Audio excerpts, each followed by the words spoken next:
Assalamualaikum mga pagari. So panibagong vlog, panibagong video. Hahaha, baliktad hakdog. Uy mga pagari, na kung inyong nakikita is natural, busy na naman tayo sa ating trabaho. Lalo na't late na ako nakapasok dahil 3 PM na sana all, laging tulog, tapos lagi rin puyat, hakdog. Natural, napupuyat ako, kakaisip sa'yo, sana all, alangan naman na isipin ko yung mga baser ko dyan, si Bapa Baser.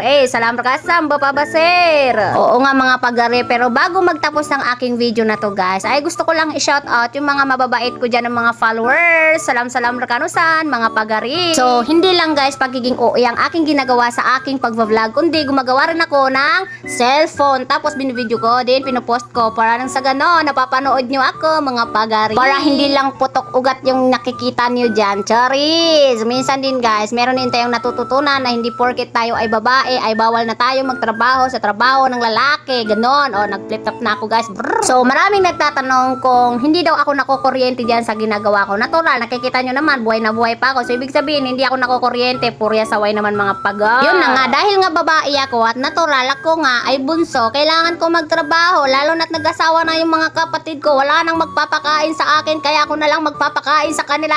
Joke lang. So natural, kailangan natin maging masipag para sa ating magulang, hindi para sa ating kaluhuan. Charis! Kaya ikaw dyan kapatid na magaling magtagalog pero walang diskarte, manood ka lang dyan, wag mo akong ibas, para nang sa ganon ay matutukan na rin mag-ayos ng buhay, buhay ng cellphone, hakdog lang po. So ito na nga guys, manood lang kayo dyan, nang sa ganon, basic lang din naman ang aking ginagawa, baka sakaling matuto kayo. So pero lang yung una kong sinabi baka mamaya umiyak na naman kayo dyan. Pero unang masasabi ko guys, okay lang magaling tayo magtagalog, okay lang din magaling tayo mag-English, basta sabayan natin ng diskarte, nang sa ganon ay maging successful ang ating buhay. Aanhin naman natin ang English at Tagalog natin kung hindi naman natin ginagamit sa maganda, at ginagamit natin to sa paninira ng kapwa nating tao, hindi kapwa nating demonyo, hakdog. At sa mga tao at kakilala at di ko kakilala na medyo nahihirapan mag-English or mag-Tagalog katulad ko, huwag kayong mawala ng pag-asa dahil habang kayo ay madiskarte, kayo ay kikita. So yun lang,